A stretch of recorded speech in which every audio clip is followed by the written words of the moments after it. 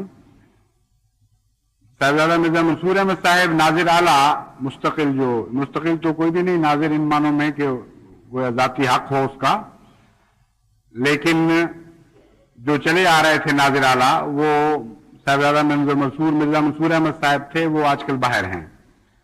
ان کی عدم موجودگی میں مکرم صوفی غلام محمد صاحب قائم مقام ناظر اعلیٰ ہیں، لیکن پورے ناظر اعلیٰ کے اختیارات کے ساتھ. بعض دفعہ قائم مقامی کے بعض اختیار کم ہوتے ہیں، ان کے بین ہی وہی اختیارات ہیں جو پورے فل فلیج ناظر اعلیٰ کے ہوا کرتے ہیں. اور مرزا غلام احمد صاحب پیچھے امیر مقامی ہوں گے، اور جو ان کے روایتی اختیارات ہیں ان کے دائرے میں دونوں رہیں گے انشاءاللہ تعالی. کسی قسم کی کوئی مشکل ہو، کوئی مسئلہ ہو مقامی، تو آپ مرزا غلام احمد صاحب کی طرف رجوع کریں. اور کمیٹیاں بنا دی گئی ہیں مشاورتی، وہ انشاءاللہ ان دونوں کا کام ہے، ان سے وقتاً فوقتاً استفادہ کرتے رہیں گے. تو یہ وہ انتظامی شکل تھی جس کا اعلان کیا جانا بھی ضروری تھا. ہاں، نمازوں کے لیے امیر امام الصلاۃ صوفی غلام محمد صاحب، اور پھر مولوی دوست محمد صاحب، اور پھر حافظ مظفر احمد صاحب، اسی ترتیب سے یہ مسجد مبارک کے امام الصلاۃ ہوں گے. اور خطبہ جمعہ کے متعلق امیر مقامی کو اختیار ہے، خواہ وہ امام الصلاۃ جو مقرر ہیں ان میں سے کسی کو مقرر کرے یا ان کے علاوہ کسی کو مقرر کرے یا خود خطبہ دے. خطبہ دینا یہ دراصل امیر کا حق ہے، اس لیے وہ اس حق کو استعمال کریں یا تفویض کریں، یہ ان کی ثوابدید پہ ہے. عباد اللہ